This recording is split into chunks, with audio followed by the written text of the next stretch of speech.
Qui veut boire de l'eau avec de la matière fécale? Oh, faites pas genre ça vous dégoûte, hein.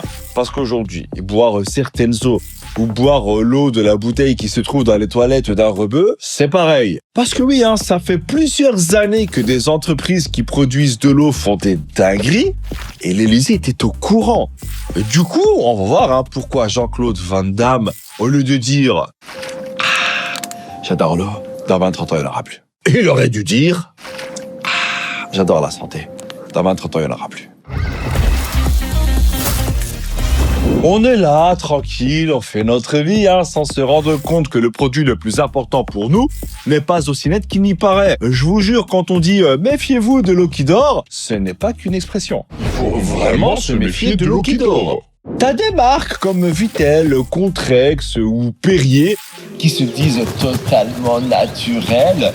mais en vrai, elles ont subi des traitements pas conformes à la réglementation à cause notamment de contamination d'origine bactérienne ou chimique. En fait, le problème, c'est que ces traitements sont autorisés pour l'eau du robinet, mais pas sur des eaux de source ou minérales naturelles, puisque justement, ces eaux sont censées venir de sources naturelles préservées. Ben oui, hein, t'achètes une eau naturelle, tu t'attends à avoir un truc naturel. On n'est pas chez Cédric Grolet, en fait. Ce scandale, qui visiblement intéresse peu de gens, concerne en fait des milliards de bouteilles Contrex, Vittel ou Épar vendues depuis 2005 et dont la qualité équivalait à celle de l'eau du robinet. En plus, au prix où ils vendent ça, ça fait cher l'eau du robinet. Hein. Et il faut savoir que depuis 2021, le gouvernement français était au courant de ces pratiques bizarres du groupe Nestlé Waters, ceux qui ont Vittel, Contrex, Perrier, etc. Et les mecs ont voulu gérer ça en soums.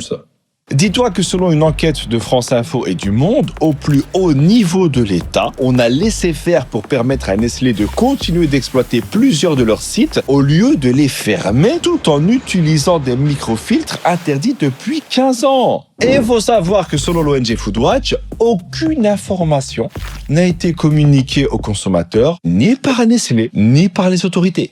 Et quand des journalistes ont dit à Nestlé c'est quoi les bails, Nestlé a dit que il y a eu des erreurs, hein, des petits soucis de conformité.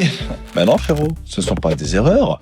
Une erreur, hein, c'est par exemple de ne pas s'abonner à la chaîne ou de croire un Tunisien qui te dit « Non, t'inquiète, c'est pas piquant ». Ça, ce sont des erreurs. Là, on parle pas d'erreurs. Hein. Et la présidente de Nestlé Waters, ça avait même dit qu'ils avaient utilisé des mesures de protection qui n'étaient pas en ligne avec le cadre réglementaire ou avec son interprétation. Et la présence de matière fécale dans des bouteilles d'Épar ou de Perrier, c'est pas un truc qui arrive genre « Oh là là, exceptionnellement ». Non, non, le truc est saisonnier.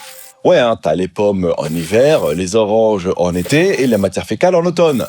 Et ce scandale va au-delà des eaux du groupe Nestlé. Hein. Selon un rapport remis aux autorités en 2022, 30% des marques françaises font des traitements qui ne sont pas conformes. Et en vrai de vrai, vu que Nestlé, par exemple, a utilisé des systèmes de filtration illégaux, est-ce qu'on peut encore dire que ces eaux sont minérales naturelles? Et tout ça, hein, c'est seulement ce qu'on a découvert. Alors imaginez tout ce qu'on ne sait pas. Ah, elle a un goût de quand Jean-Pierre sort des toilettes après les lasagnes du jeudi, hein. Par exemple, pour l'eau Perrier, ça pue, hein, sans mauvais jeu de mots, hein, vu qu'on vient d'apprendre de nouveaux cas de contamination d'origine bactériologique.